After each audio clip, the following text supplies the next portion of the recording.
Al ingresar a la presente conferencia de la 10ª Feria Internacional, los participantes entienden y aceptan de que sus datos personales e imagen podrán ser divulgados por la Universidad de Monterrey para los fines aquí descritos. La sesión será grabada y almacenada para conformar un repositorio que servirá para futura consulta y referencia de la Universidad de Monterrey, y también podrá ser difundida por la misma para fines administrativos y otros relacionados con la promoción y capacitación por parte de la universidad. El acceso al material y el contenido del presente evento no implica una licencia gratuita para su uso, por lo que se deberán respetar en todo momento los derechos de autor. La información compartida no podrá ser transmitida, grabada ni divulgada en ninguna forma a ningún tercero. Las opiniones expresadas en esta sesión son responsabilidad de cada participante. Se solicita realizar este intercambio de ideas y opiniones con tolerancia y respeto. Buenos días tengan todos ustedes. Bueno, primero que nada vamos a dejar de compartir pantalla. En nombre de la Universidad de Monterrey les doy la más cordial bienvenida a esta conferencia que se realiza en el marco de la 10ª Feria Internacional UDEM China 2020. En esta ocasión tenemos la oportunidad de compartir el tema Economía China de las Zonas Económicas Especiales al Cinturón de Obor, el cual será presentado por el maestro Víctor Edgar Sánchez Gallegos. El maestro Víctor es director de Relaciones Internacionales y catedrático de la Universidad de Monterrey. Las clases que imparte son Sociedad y Cultura de Asia e Introducción a las Relaciones Internacionales. Estudió la licenciatura en Relaciones Internacionales y la maestría en Estudios de Asia y África con especialidad en Corea por el Colegio de México Colmex y es candidato al doctor por el Centro de Estudios de Cuenca del Pacífico de la Facultad de Economía de la Universidad Colima, UCOL. Ha participado a lo largo de su carrera como ponente en conferencias, seminarios y diplomados sobre la reunificación de la península coreana y temas concernientes al noreste asiático. A continuación, daremos inicio a nuestra conferencia. Bienvenidos. Muchas gracias, Kenia. Buenos días, voy a compartir mi presentación. Bueno, buenas tardes ya, me quedé. Ok. Ahí vaya. Y bueno, efectivamente, como mencionaba mi compañera Kenia, yo les voy a hablar de las zonas económicas especiales y del cinturón de Obor. Y bueno, vamos a hacer un poquito de recapitulación y miren lo que decía Napoleón.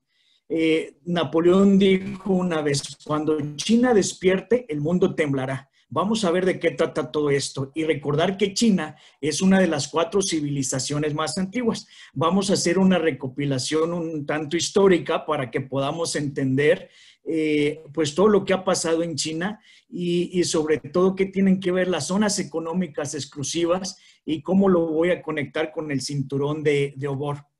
Y miren, China para empezar tuvo unos inventos que fueron el papel, la pólvora, la brújula y la imprenta. Y el papel y bueno, lo que era la imprenta, pues de alguna manera sirvieron justamente para todo lo que tenía que ver con la escritura. Entonces, por eso los chinos siempre dicen que son ellos muy cultos. Y el sinocentrismo, chicos, trata sobre que China es el centro del mundo. En la mañana vimos la historia de las dinastías chinas con el doctor José Antonio Cervera y justamente él hacía mucho énfasis en este sinocentrismo. Y entonces de esto, pues los asiáticos siempre dicen, sí, es que efectivamente China es ese centro del mundo. Entonces nosotros a lo largo de la presentación vamos a hablar de este sinocentrismo y entonces de ver cómo es que en China surge toda la cultura de alguna manera asiática y lo toman como el centro justamente de esa pues cosmovisión que tienen los asiáticos. Y existía algo que se llamaba durante la época de las dinastías el sistema tributario. Y este sistema tributario pues obedecía a un término que se llama tianxia, que es como todo bajo el cielo. Entonces también aquí dentro de esto pues estaba la figura del emperador, pero el emperador era un ser de alguna manera pues sagrado.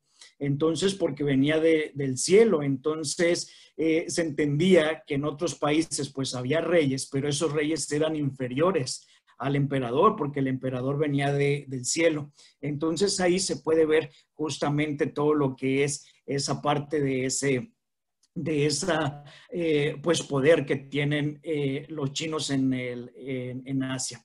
Y encontramos la ruta de la seda. Entonces, esta ruta de la seda pues era una ruta en la cual pues iba desde Turquía hasta lo que es Arabia y la India, todo el Asia Central. Y esto que representaba, pues finalmente es algo muy, muy importante porque representaba pues un flujo cultural, un flujo diplomático, representaba como en esa época, aparte del comercio, obviamente, y de lo que era la seda, pues los chinos eran los únicos que tenían el secreto de cómo producir la seda. Y ustedes imaginen, muy lujoso. Y sobre todo, pues cuando ustedes tocan la seda, pues es demasiado suave. Entonces era un bien, pues para la gente rica. ¿Y cómo se obtuvo ese nombre? Pues a través de un geógrafo, el geógrafo alemán Ferdinand Freiherr von Richthofen, que en su libro que se llamaba Viejas y Nuevas Aproximaciones a la Ruta de la Seda, de 1877, pues le acuñan este nombre. Y bueno, pues ya les hablaba de lo que era esa importancia de la ruta, pues todo el flujo que se daba de conocimientos y pues los chinos aprendían de todo lo que ahí ocurría en estos países y lo venían a replicar. Y aparte la gente pues también del Asia Central, por ejemplo, pues aprendía mucho de pues de todo lo que los chinos les pudieran enseñar. Y pues aparte los misioneros católicos pues estuvieron por estas rutas también de la seda. Y muy, muy rápidamente ya nos vamos pues vamos a decirle como a un parteaguas en China. Esa China de las dinastías, esa China feudal termina cuando en 1949, el 1 de octubre, se da la Revolución China y con ella el triunfo del socialismo. Estamos hablando ya que estamos en el periodo de la Guerra Fría. Y entonces en este momento ya podemos hablar de una China nacionalista, de una China ya totalmente unificada, bajo unas ideas que tienen que ver con este socialismo, y la política de Mao era el gran salto adelante.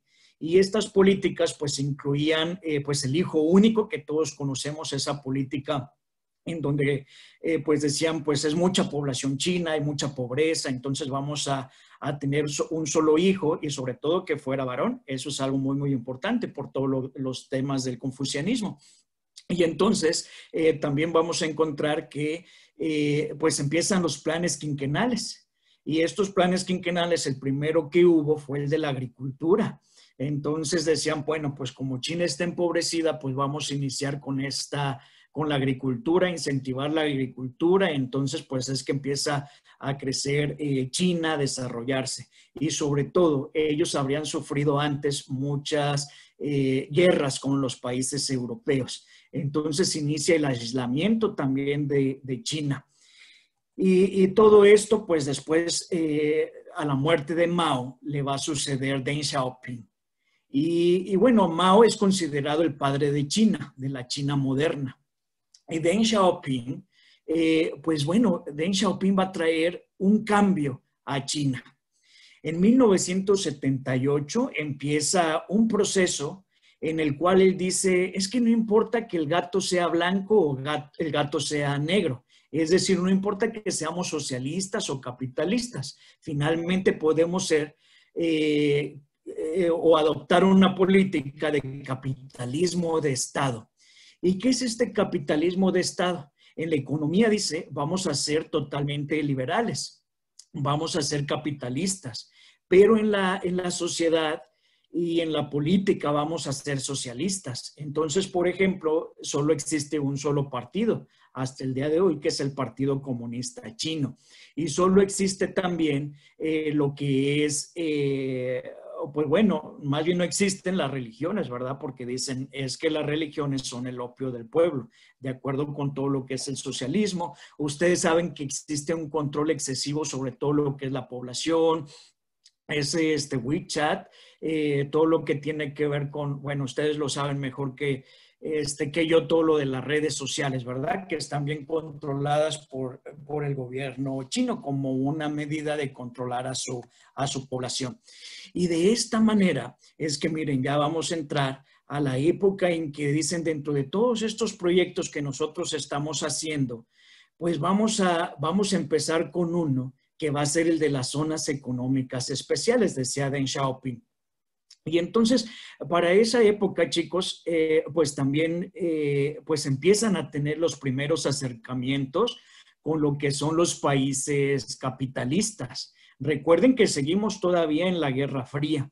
Y entonces Nixon visita justamente, es el primer presidente de Estados Unidos en visitar China, justamente en 1982, como dice aquí esta presentación, este slide. Y entonces él visita Moscú y luego visita Beijing, la capital de China, y entonces pues empieza esa, pues de alguna manera acercamiento, como un cierto deshielo de las relaciones de la Guerra Fría. Y bueno, estas zonas económicas especiales, ¿qué eran? Las zonas económicas especiales era poner toda la parte del este de China que tiene salida hacia el mar, estratégicamente porque son los puertos, porque es todo lo que acerca a China con el comercio a nivel mundial. Entonces, por eso la importancia de poner en la parte costera, pues todas estas zonas económicas exclusivas. Y pues en esa zona costera se ponen estas zonas económicas exclusivas y es en donde se encuentra concentrado el mayor desarrollo económico de este país. Y bueno, pues aquí se puede ver, aquí en este mapa, pues todo lo que justamente son pues esas ciudades que son esas zonas económicas especiales y pues tienen la salida al mar, entonces es como que toda la parte del comercio que se tiene en todo el mundo. Y algunas de las zonas económicas especiales, por ejemplo, están Shenzhen, Fushan, Xinjiang, Hainan, Shanghai, etcétera, ¿verdad? Y aparte de estas, pues establecieron también otro tipo de zonas de libre comercio que permiten, sobre todo, pues que no se paguen impuestos. Entonces están muchas zonas libres de impuestos y bueno, pues la idea es justamente que en estas zonas sea en donde se pueda realizar el comercio. Recuerden que siguen siendo ellos socialistas. Entonces solo en esa zona, pues es en donde se concentra la mayor parte de las inversiones. ¿Y cómo operaron? Pues principalmente con impuestos que incentivan a la inversión. Es decir, se les cobraban pocos impuestos y entonces eso era lo que incentivaba que muchas compañías extranjeras pues pudieran ingresar a China. Y existían cuatro principios económicos: la infraestructura con capital externo, permitir la inversión extranjera de un 50% para los extranjeros y 50% de capital mixto, productos orientados sobre todo a la exportación. También aquí hay que recordar que estamos hablando en una época en la cual habían surgido pues otras potencias en Asia y que los europeos nunca los vieron venir. Entonces se descuidaron y de momento surgen los tigres asiáticos. Entonces todo lo que hacían los tigres asiáticos iba orientado hacia las exportaciones. Y de ahí que Taiwán, Corea del Sur, Singapur y Hong Kong pues fueran muy, muy importantes en el comercio exterior en esta época. Entonces también los chinos pues dijeron, nosotros también vamos a hacer todo eso y vamos a orientarnos hacia las exportaciones. Entonces toda nuestra producción se va a ir para allá. Y pues se regían bajo la ley de la oferta y la demanda, es decir, el libre mercado. Entonces pues empezaba un proceso en China de irse hacia esa parte del capitalismo, como les menciono, en la parte económica nada más. Y bueno, el objetivo principal de las zonas económicas exclusivas era atraer la inversión extranjera directa. Esto es algo que los países de Asia siempre han entendido. Y por eso después, durante que termina la Guerra Fría y que empieza todo lo que es la parte de la globalización, los asiáticos siempre resultaron ser como mucho más exitosos que los países latinoamericanos. Y de ahí esas desigualdades que existen entre las dos regiones. Ellos sabían que la clave pues estaba justamente en atraer la inversión extranjera. Y entonces pues hicieron reformas, muchas reformas que permitieron, por ejemplo, la privatización de los bancos, que permitieron pues la propiedad privada justamente porque recuerden que eran socialistas y no existía esto. Entonces de esa manera pues se logra pues atraer esa propiedad privada. Y entonces, pues al permitirlo, pues también otros chinos pues empezaron a generar empresas y entonces pues fue algo muy importante para la economía china. Y bueno, otro de los puntos también importantes pues es la ventaja competitiva, la mano de obra barata. Había mucha mano de obra barata y entonces pues eso pues fue una de las ventajas competitivas que tenía China. Entonces pues las empresas extranjeras pues vieron muy bien entrar a estas zonas, establecerse aquí en esta zona costera y empezar a producir. Pero algo que se ha desarrollado mucho es los clústeres. Y estos clústeres, por ejemplo, implican que una ciudad, por ejemplo, que Hainan, o Bohai puedan producir nada más bicicletas. Y entonces el pueblo entero pues se dedica a la producción de bicicletas y el gobierno les construye una carretera que va directo solamente para trailers que van directo hacia los buques que llevan los productos directo de la ciudad al puerto y entonces van ahí los trailers directo, les decía, a los buques, a los contenedores que pues se van a llevar la producción a todo el mundo. Entonces yo creo que eso también es uno de los éxitos de estas zonas económicas especiales. Y bueno, aquí estas fotografías pues son tomadas pues de unas revistas que yo en mis épocas de estudiante pues me gustaba mucho ir a la embajada de China. Mi tesis sobre licenciatura fue justamente sobre el crecimiento económico chino. Y entonces a mí me gustaba en Ciudad de México ir pues casi siempre, iba por las revistas. Y entonces, porque había revistas de todo tipo sobre pues, las zonas económicas especiales y todos los temas de China y las regalaban a todo el público. Entonces iba a la sección cultural de la embajada y siempre cargaba mi mochila de todas las revistas casi cada viernes porque siempre salían nuevas publicaciones. Y pues las tomé de esas revistas, esta fotografía. Y entonces aquí pues dices, mira, pues ya, sí, pues son los 90s, pues mira, ya iba creciendo, se van desarrollando, ¿verdad? Las ciudades, sí, claro, se ve el desarrollo. Recuerden que la China de las dinastías, antes de Mao y todavía durante la época de Mao, pues era una China totalmente empobrecida, eran campos. Entonces, pues ya estar viendo esto, pues ya empezaba como ese crecimiento económico, ¿verdad? Y déjenme, les regreso a mi anécdota de la universidad, de mi tesis, porque había un profesor que era del área de Japón, y entonces él decía, es que China, tu tesis está mal, porque ¿cómo crees que China va a crecer?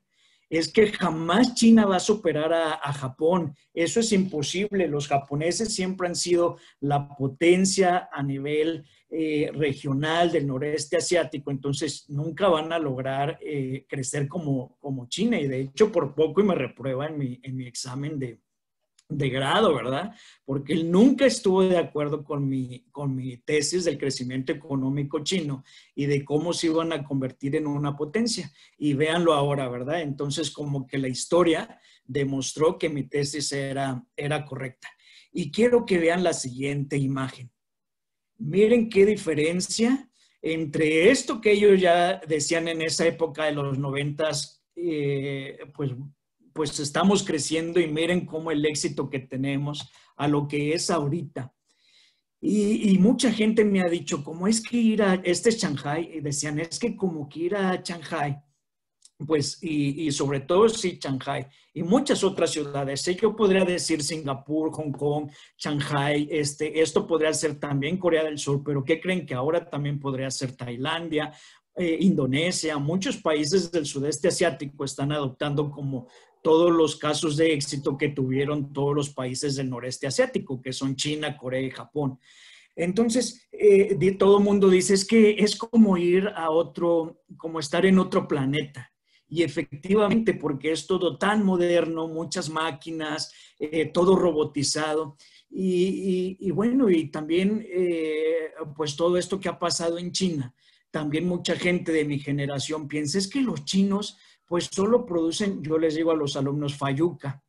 Y la fayuca se utiliza ese término popular como para todo lo que son, no sé, como las escobas, pantuflas, corta uñas, todo eso, ¿verdad? Como que todo mundo, paraguas, que es como uno de los ejemplos, que los paraguas, por ejemplo, solo te sirven para esta lluvia y se descomponen, ¿no? Entonces todos siempre pensamos como, es que los chinos siempre producen esos productos, que un corta uñas que compras de 15 pesos, en un tianguis que es producido por China o en un mercado, pues solo sabes que te va a durar un mes, ¿verdad? O un paraguas, les decía, solo te va a durar como para esa lluvia de ese momento. Entonces, pero bueno, pues eso es lo que mi generación piensa.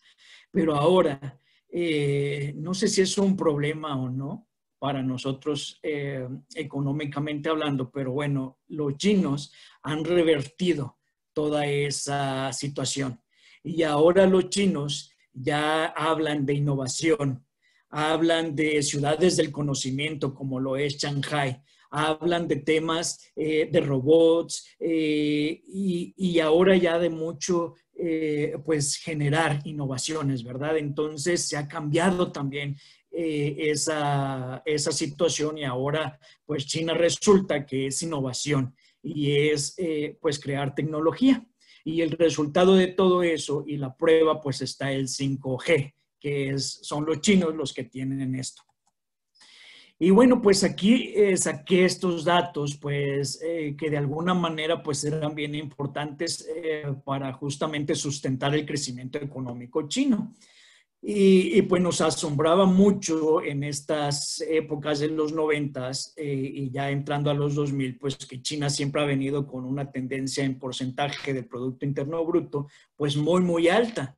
Cuando en nuestro país estamos siempre nosotros en un promedio del 3.4%, India del 6%, y miren cómo, pues algunos datos, ¿no? 2007 ellos cierran con el 14.2%, no sé, miren, por ejemplo, en el 2005 el 11.4% y así sucesivamente, ¿verdad? Entonces siempre como un éxito. Y algo también que nos llamaba mucho la atención, como todos saben, ahorita China es la economía número 2. Y entonces nos llamaba la atención cómo iba desplazando a los países europeos, potencias como Francia, como Inglaterra, Alemania, cómo los desplazó y cómo inclusive a Japón lo desplazó también, ¿verdad? Entonces, para colocarse en la economía número 2 a nivel mundial, después, pues todavía de los Estados Unidos son la economía número 1. Y otros ejemplos que tengo, pues es que de cada 10 bicicletas dicen que se venden en el mundo, 6 son producidas en China. Y de cada 10 árboles navideños que se venden, pues obviamente en Navidad, 8 son producidos por los chinos. Y ellos se han metido mucho, por ejemplo, ahora con imágenes que nosotros tenemos, como de la Virgen de Guadalupe, los nacimientos, como cosas de la cultura pues nacional de los países, pues ellos también han ingresado en ese mercado y pues ahora todo pues viene de China. Y otro de los ejemplos es que en el centro del país pues hay un mercado que es de la mezclilla.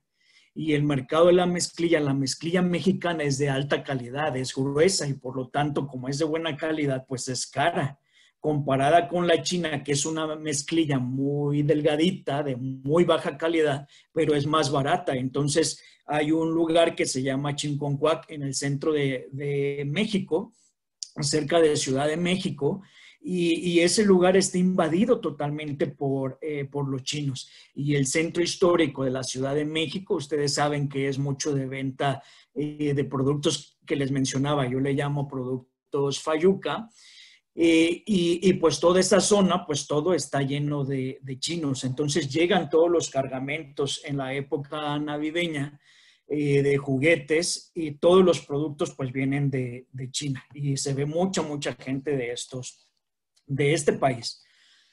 Y bueno, pues pues China, pues esta ciudad que es Shanghái, pues es el emblema de todo lo que es el crecimiento económico de este país. Y como como les estaba comentando, pues les digo, podría ser Singapur, que también es un emblema muy importante de los países asiáticos, pero China pues es la cabeza de todo el crecimiento económico mundial y pues esta ciudad pues es una de esas zonas económicas exclusivas. Entonces aquí está, este es como que el resumen, esta fotografía del sueño que tenía Deng Xiaoping de crear una China totalmente moderna y siguiendo los mismos pasos de Mao, porque Mao sigue siendo el padre de China. Y bueno, pues en 2001 China ingresa a la Organización Mundial de Comercio, a la OMC, y entonces esto pues hace que toda esa fayuca que entraba ilegal a México, pues ahora entre de manera legal y entra de manera legal a todos los países miembros de la Organización Mundial de Comercio. Entonces, México era uno de los principales países que no quería que China ingresara a la OMC, justamente porque pues compite mucho con nuestro país para toda la venta de productos Fayuca, todo lo que es el plástico, los textiles, hacia los Estados Unidos. Entonces, los productos chinos pues se han invadido todo el mundo y pues en el caso de nuestra relación con México y Estados Unidos comercial, pues han metido a ellos más productos que nosotros. Y bueno, toda esta magnificencia china, pues se logra también de alguna manera, pues mostrar con todo lo que fue los Juegos Olímpicos de Beijing y pues todo lo que hicieron, los estadios versus toda la contaminación que había y tuvieron que paralizar al país para que pudiera lucir el nido que le llamaron, ¿no? Entonces como que fue el demostrar al mundo como que miren, aquí estamos los chinos, somos una potencia. De hecho, su inauguración inició justamente con todos los inventos que ellos habían hecho, sobre todo porque dicen, miren, inventamos el papel, la pólvora, entonces los juegos pirotécnicos fueron magnificentes. Y sobre todo eso, ¿verdad? El papel, la tinta china, pues es una forma de decir al mundo como somos una cultura milenaria y sobre todo somos muy cultos y también de demostrar como un cierto grado de superioridad con el resto del mundo. Y ahora sí vamos a entrar con esta parte de esa conexión con el cinturón de Obor. Resulta que este cinturón de Obor, se llama así por el nombre en inglés que es One Belt, One Road, que fue acuñado por el presidente chino Xi Jinping en el año 2013. Y entonces esto tenía que ver con lo que yo les conté de ese sinocentrismo. Y entonces pues con esto de alguna manera como se trata de decir al mundo como este es el siglo de China, ¿verdad? Esto es vamos a decirle como que los chinos pues van a ocupar como un lugar muy importante en los próximos años en todo lo que es el comercio a través de este proyecto. Y en las relaciones internacionales justamente se puede ver con esto pues el poder que tiene China como potencia en las relaciones internacionales. Y emula lo que era la ruta de la seda. Ahora le llaman, esta es la nueva ruta de la seda. Una nueva ruta que va no solo a esos países que veíamos de Turquía, el Medio Oriente, todos los que están en Asia, sino que va más allá, llega hasta África, a través de India, pues van a llegar las vías férreas y entonces desde ahí van a salir los buques hacia lo que es África y van a conectar a los países de África y de ahí, pues dicen, pues pueden pasar hacia lo que es América Latina. Entonces, la presencia también de China se ve en Europa. Han tenido muchos acercamientos la Unión Europea con China y sobre todo con Alemania. Angela Merkel se ha reunido mucho con el presidente chino, una vez que pues no lleva pues tan buena relación con los Estados Unidos. Entonces, pues bueno, por ahí va a llegar también esa ruta hasta Londres, hasta Inglaterra. Entonces, pues llegará por allá también. Entonces, pues es muy extenso todo lo que los chinos planean hacer con esta nueva ruta de la seda. A través del financiamiento, pues es que los chinos pues dicen, bueno, a ver, vamos a entrar por aquí, por Asia Central, entonces no te preocupes, si tú no tienes dinero, yo voy a brindarte todo ese financiamiento. Pero recuerden que toda ayuda, pues obviamente trae después, pues, que tengas que acceder, ¿verdad? Las ayudas nunca son gratis. Eso implica mayor dependencia de los países hacia China. Es por eso que podemos ver algunos, siempre se refieren a esta parte del sinocentrismo y a ese cobro de los impuestos que se tenía en la época de pues de las dinastías chinas, que se llamaba Tianxia, como se los he mencionado anteriormente. Y entonces, pues los países pues reconocen como que el poder económico de China y esperan que a través pues de este cinturón de Obour pues se pueda reactivar la economía de varios países. Se trata también de aumentar el comercio chino en todo lo que es el mundo y pues de generar desarrollo a nivel mundial. Y bueno, dentro de esta iniciativa, pues les decía, se trata de, ya sabemos que existen vías férreas, sobre todo, por ejemplo, me viene a la mente la India, pues todo está conectado a través de ferrocarriles, pero finalmente pues se trata de hacer las conexiones con otros países alrededor de la India y pues que lleguen, que salgan desde China, desde estas zonas económicas especiales, que es donde está todo el crecimiento económico, hacia el interior de China y que puedan irse pues hacia los demás países y continentes que ya les he mencionado. Obviamente esta situación pues tiene muy preocupado no solo a los Estados Unidos, ¿verdad? Principalmente, sino que preocupa a muchos otros países. Toda esta información la he sacado de un observatorio de política china que hay en Latinoamérica, justamente así se llama. Y entonces pues es bien interesante ver cómo pues ellos muestran como una preocupación por toda la injerencia china que va a haber en los próximos años. También dicen que hay un proyecto, yo no sé mucho sobre este proyecto, que se llama el ferrocarril bioceánico, que dicen que atravesaría hasta Brasil, ¿verdad? Yo desconozco esta parte, pero lo saqué de ese observatorio, pero finalmente, pues imagínense ustedes la injerencia, pues ya la hemos visto, que está en Centroamérica, en toda América Latina, en todo lo que ha sido África. Dicen que desde 2015 el presidente chino Xi Jinping ha visitado África en cuatro ocasiones en visitas de Estado. Dicen ustedes, bueno, pues eso suena como muy poco, pero todas esas visitas han sido acompañadas de muchas otras más visitas, cientos de visitas de funcionarios chinos a esos países. Y resulta que los Estados Unidos, desde el presidente Obama, no han visitado China, ¿verdad? Entonces, pues ahí se ve como que la falta pues de presencia de los estadounidenses en esta región y en muchos países del mundo. Entonces, creo que ese es un factor muy importante que ha servido mucho para China para poder estar pues ocupando los vacíos que los estadounidenses pues pues han dejado y no se han ocupado. Y pues bueno, pues esto es lo que yo les quería contar.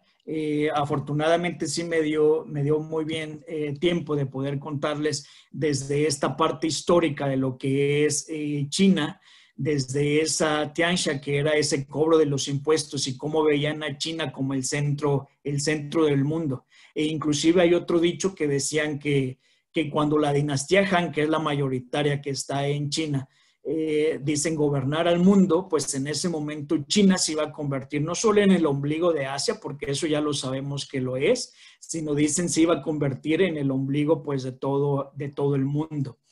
Y entonces los chinos pues dicen, es que a mí no, yo no estoy, pues mi historia, por ejemplo, no es compartida con Europa. Mi historia no es eurocentrista, no es europea. La historia de nosotros es una historia que somos una cultura milenaria y que por eso nuestra historia es una historia de China, ¿verdad? Entonces, desde el punto de vista de China y todos los demás países de nuestro alrededor, pues se rigen bajo esta historia. Pues bueno, con esto yo termino. Les agradezco mucho por haberme escuchado y bueno, quedo atento a sus preguntas. Muchas gracias.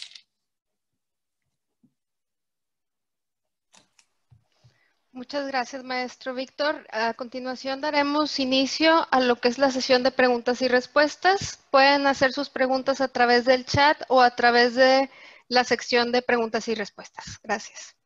Sí, tenemos ya una pregunta de parte de Devani. ¿Cuál sería el impacto del OBOR en la economía de México?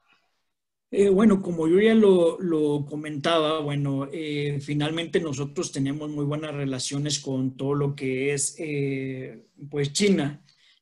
Nuestros sexenios, sobre todo el del expresidente Peña Nieto, tuvo mucho contacto con ellos. Han financiado muchos proyectos y se espera mucho más financiamiento de parte de China.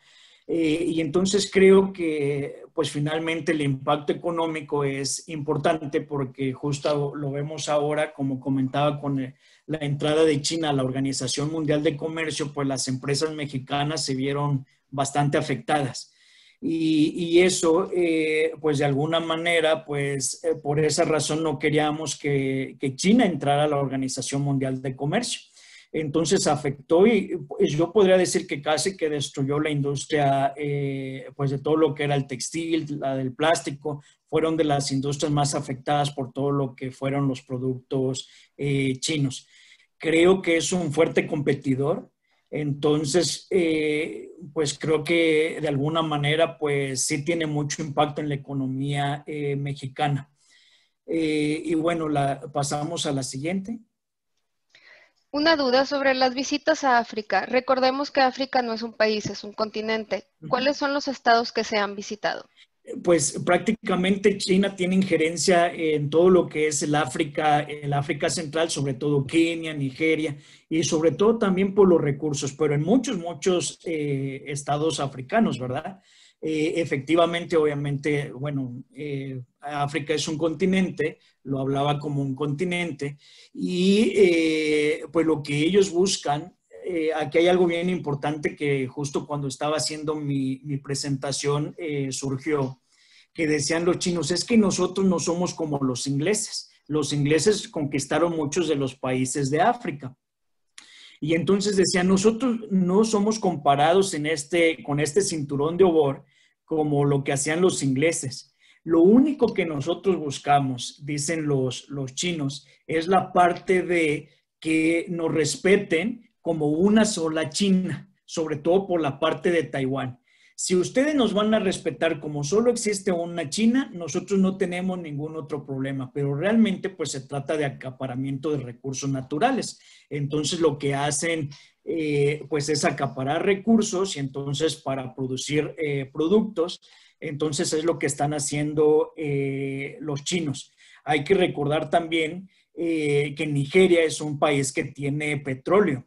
Entonces, por eso hay muchos proyectos que tienen que ver con petróleo, con diamantes todavía, porque los diamantes también son utilizados para la parte de la tecnología. Entonces, también eso es algo importante, ¿verdad? Entonces, hay muchos recursos naturales de la minería que son muy útiles para los chinos.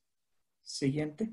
Siguiente, ¿por qué no le creían cuando hizo su tesis de que China iba a seguir creciendo? ¿Y cómo estaba usted tan seguro de que China sí iba a seguir creciendo? Sí. Porque en esas épocas de los 90, pues de alguna manera Japón pues era esa potencia en la zona. Y entonces pues todos pues vimos el crecimiento económico de Japón. Entonces China apenas iniciaba.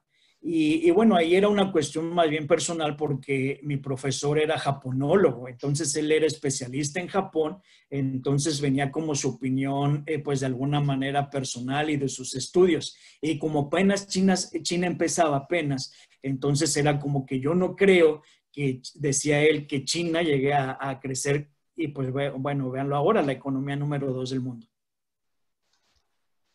Buenas tardes, profesor. ¿Cree que con esta nueva ruta de la seda, China va a llegar a ser la economía más importante del mundo, superando la economía de Estados Unidos? Bueno, este es bueno, vamos a decirle como un punto de vista personal, ¿verdad? Dicen que todavía China, pues, y obviamente sigue siendo, les decía, la economía número 1. Entonces, el poder de Estados Unidos es muy, muy fuerte. Entonces, Estados Unidos sigue siendo esa economía número 1 del mundo. Pero China, pues, con este cinturón de oro, como que refleja la presencia no solo económica a nivel mundial, como el acaparamiento de mercados, sino que eso también se traslada más bien a una parte política. Entonces vemos que la influencia en las relaciones internacionales y en el sistema internacional de China sí va a ser muy, muy importante y está tomando muchas decisiones, por ejemplo, en el G20. En el G20, China tomó la decisión más importante porque Estados Unidos como que ha participado muy poco en estas organizaciones que fueron creadas por ellos mismos, pero tiene muy poca presencia en toma de decisiones y los chinos pues han pues tomado muchas decisiones a nivel mundial.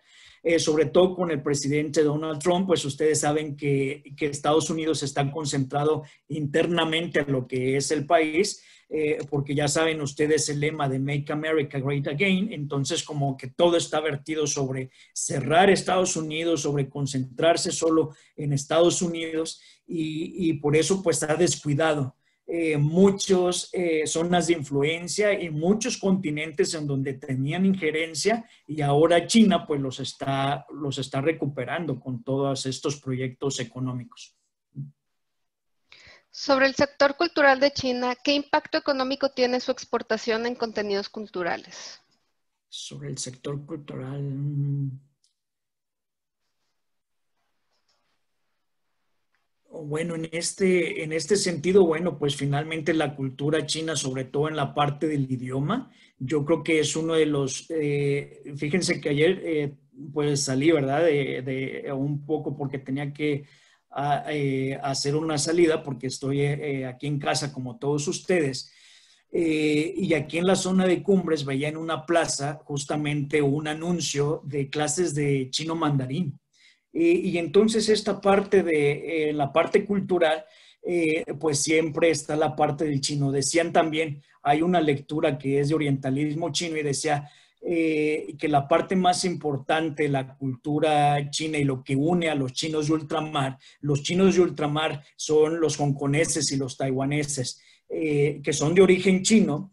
Y entonces decía, lo único que nos une a los chinos continentales con lo de ultramar es el idioma, es el chino mandarín, es lo único que nos puede unir. Entonces yo creo que sería la parte del chino mandarín lo que uniría pues a esos chinos en la parte cultural. Creo que lo que se puede exportar y lo que ellos hacen mucho con la parte de su cultura justamente es la parte del idioma. Gracias. China año con año crece exponencialmente en cuanto a su poder en el mundo. ¿Usted cree que las ideologías chinas como el socialismo llegarán a más países?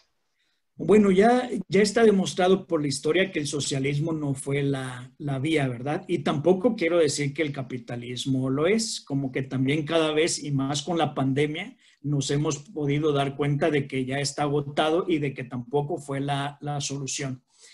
Entonces, pues creo que más bien los países lo que ahorita están haciendo, pues es este capitalismo de Estado.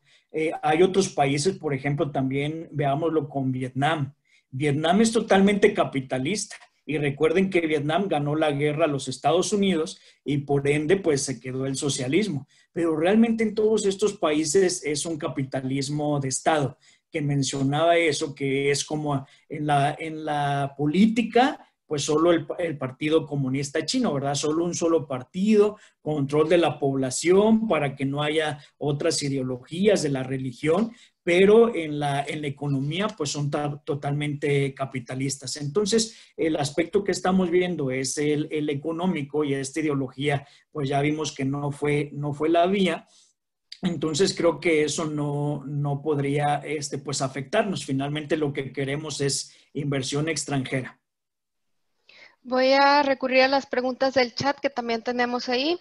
Pregunta, ¿existe la propiedad privada en China y qué pasa con las zonas que no son ZEEs? ¿También se puede hacer negocios privados en esas ciudades? Principalmente el gobierno chino estableció justamente estas zonas para que ahí sí se pudiera efectuar el comercio.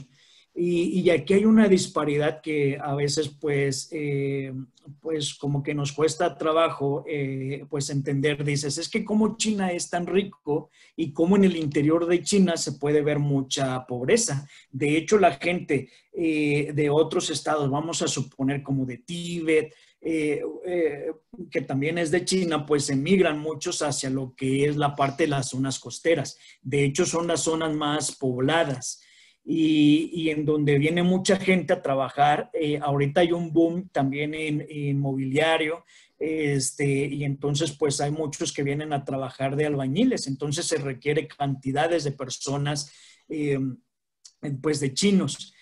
Otra cosa también que es importante, que hay 56 etnias, entonces pues gente de estos grupos de etnias que están en el interior de China pues vienen a trabajar aquí y entonces a veces ni se entienden entre unos y otros porque hablan sus propias lenguas. Entonces pues solamente se puede en esta parte la inversión extranjera y pues no todo el país es totalmente desarrollado y totalmente rico. La mayor parte del desarrollo se alcanza a ver únicamente en lo que es las zonas económicas especiales, aunque obviamente pues los pueblos, por decirle de alguna manera, pues han venido creciendo, pero pues sigue existiendo mucha pobreza y entonces eso es algo que se le aqueja como de los problemas sociales que China no ha podido distribuir bien todo lo que es la riqueza, como muchos de los países, como por ejemplo India, aunque es una potencia también, pero pues hay muchísima gente pobre.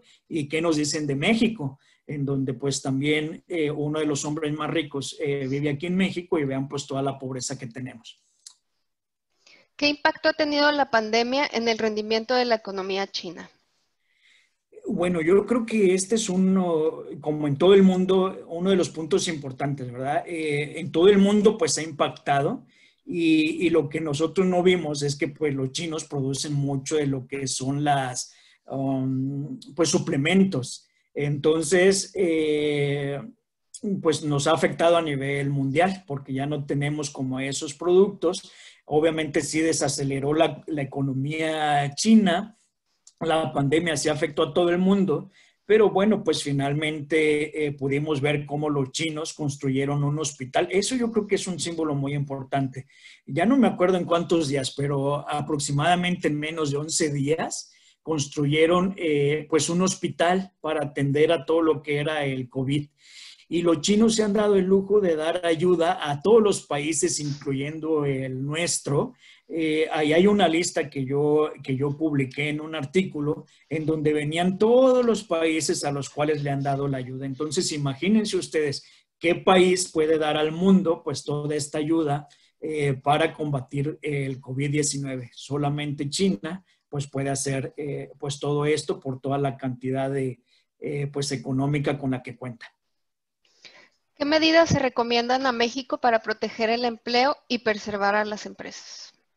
Yo creo que eso es uno de los puntos bien importantes que hicieron los chinos, sobre todo incentivar la inversión extranjera. ¿Y qué significa incentivar la inversión extranjera? Hacer reformas. Entonces se hicieron millones de reformas a todo lo que tenía que ver desde la Constitución, crearon muchas leyes como ley de la inversión extranjera, de las exportaciones. Entonces es eso lo que se espera de México, que se puedan hacer muchas reformas para que se pueda incentivar la inversión extranjera y sobre todo porque hay que tomar en cuenta que yo les digo, es que si no tenemos inversión extranjera, ¿qué va a pasar con nuestros alumnos que estamos egresando de las universidades? Ustedes lo pueden ver aquí en Monterrey, todas las empresas extranjeras que existen en nuestro estado. ¿Y qué pasaría pues si ellas nos dejaran, verdad? Creo que es una situación muy, muy grave. Necesitamos de la inversión extranjera y entonces necesitamos de generar incentivos que permitan que ellos se sigan quedando, no cerrándoles la puerta, ni cobrándoles más impuestos, dándoles seguridad, infraestructura. Entonces yo creo que hay algo que no mencioné y que es muy importante, la cuádruple hélice, que muchos de los países de Asia trabajan bajo este proyecto, que es que la empresa, el Estado, pues la universidad y la sociedad contribuyan los cuatro en general pues el crecimiento económico de los países.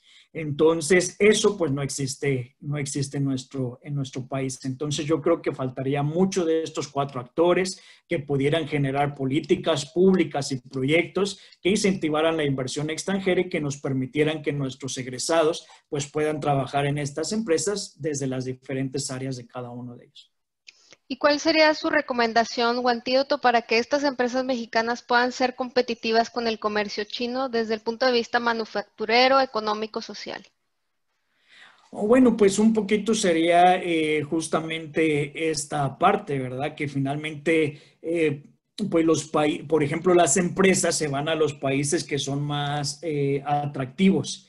Y México, bueno, lamentablemente tenemos algunos problemas, los cuales no incentivan la inversión extranjera, ¿verdad? No me quiero meter tanto, pero es como un poquito temas de política, temas de inseguridad, y entonces eso pues no desalienta más bien a la inversión extranjera. Y creo que por ahí podríamos competir justamente. Si tuviéramos como vamos a decirle, un panorama político y económico sano, pues entonces incentivaríamos la inversión extranjera y podríamos competir con China. Que inclusive China dijera, pues prefiero mejor mandar mi empresa a México porque me sale más barato y sobre todo también nuestro país tiene un factor importante en la localización, que somos la entrada para Estados Unidos y también la entrada para todo lo que es América Latina y Centroamérica. Entonces, por eso, geoestratégicamente y geoeconómicamente, pues estamos en un lugar muy, muy privilegiado y que deberíamos de explotar para poder ser competitivos pues con los chinos. Yo creo que por ahí podríamos pues nosotros entrar y competir con China. Regresando a la sección de preguntas y respuestas, ¿cuál es su punto de vista respecto a que China maneje realmente todo el comercio del mundo? Yo creo que podría ser un poquito peligroso, ¿verdad? Por eso los think tank y los centros de investigación pues están con los ojos puestos sobre China y sobre todo, pues no solo en la parte comercial, sino en la parte de la política internacional. Entonces, pues creo que, pues que es importante porque finalmente están tomando demasiado poder. Y justamente ayer en una revista que veía de Foreign Affairs, pues habla de eso, de que China, pero también Rusia, están reclamando, pero dice ahí la revista, como que no reclaman una rebanada del pastel, de todo lo que es el mundo, sino que reclaman el pastel, es decir, reclaman su presencia en todo el mundo. Entonces, también no crean que los chinos y los rusos bueno, los soviéticos, ¿verdad? Durante la Guerra Fría, fueron amigos, aunque estaban en el mismo bloque, pero siempre hubo una rivalidad entre China y la ex Unión Soviética. ¿Y considera que en un futuro podríamos vivir desempleos en el resto de los países? Sí, bueno, el desempleo es una situación que viene en bueno, que se está viendo a nivel mundial y que sí, que efectivamente, pues es una situación, pues hasta que no tengamos como una vacuna, pues no vamos a poder como que de alguna manera, pues salir a la calle. Entonces, de entrada, pues ahí ya está como uno de los principales problemas. Pues bueno, pues muchas empresas y muchos comercios pues están batallando con todo lo que es la parte de subsistir en esta pandemia. Entonces creo que el desempleo es uno de los puntos que viene muy, muy fuerte en el próximo, pues en la próxima década y en el próximo año. ¿Qué previene a un presidente de visitar países para construir relaciones, específicamente porque Estados Unidos ha tenido pocas visitas a África y China? Bueno, ¿qué previene a un presidente? Bueno, principalmente los países pues asisten a otros porque hay intereses. Entonces, su interés nacional está en esos países. En el caso de China, por todo lo que son los recursos naturales, por ejemplo, de África. Y en el caso de Estados Unidos, pues dice yo, pues mi interés nacional, yo está concentrado aquí en mi país nada más por hacer esa política de Make America Great Again. Entonces, pues no me interesa como el resto de los países. Entonces, cuando tu interés es, pues dependiendo tu interés, es las visitas que tú realizas a esos países. ¿Qué beneficios tiene el que haya un capital mixto en una potencia mundial? Bueno, estos capitales mixtos en ese momento sí eran bien importantes porque miren, este capital mixto a los chinos lo utilizaron a su beneficio. Vamos a suponer, ellos no tenían como las ideas de cómo construir un puente. Y entonces, como vino una empresa constructora de capital mixto, entonces ellos aprendían de cómo se administraban, de cómo construían y lo mejoraban. Entonces fue como que una parte de, mira, yo ya lo aprendí y entonces hicieron eso con refrescos de cola, ¿verdad? Entonces crearon su propia Coca-Cola, su propia empresa, una línea similar a Volkswagen y entonces pues también la hicieron los chinos como con nombres propios, entonces empezaron a crear sus propias empresas. Entonces gracias a esta parte de capital mixto, de permitir extranjeros y a nacionales pues contar con un porcentaje de lo que era la empresa, pues ellos aprendieron nuevas prácticas que después implementaron y crearon nuevas empresas. Entonces fue muy, muy importante a los inicios de todo el crecimiento económico chino. ¿Cómo visualiza que termine el conflicto entre China y la India después del acuerdo ya firmado? Sí, bueno, finalmente China e India son las potencias en nuestra región del Asia-Pacífico. Finalmente ambas reclaman pues su posicionamiento dentro de la zona y hay una zona ahí que es Cachemira y que bueno, que finalmente pues se supone que el problema era entre Pakistán e India y ahora resulta que también la China tiene intereses por los recursos naturales que hay ahí en Cachemira. Entonces creo que pues finalmente los dos gigantes asiáticos, China e India, finalmente siempre van a estar reclamando su poder económico y político pues en la región. Entonces, creo que pues también las próximas décadas pues estarán pues regidas por los problemas entre China y la India en esta zona. Esto no va a terminar porque ninguno de los dos va a ceder porque significaría pues perder de alguna manera su poder en la zona. Tenemos todavía una serie más de preguntas. No sé si quiera elegir preguntas específicas o le podemos dar respuesta a todas las preguntas. Bueno, no sé si quieres una pregunta más. Si quieres, tú escoge la Kenia Claro que sí.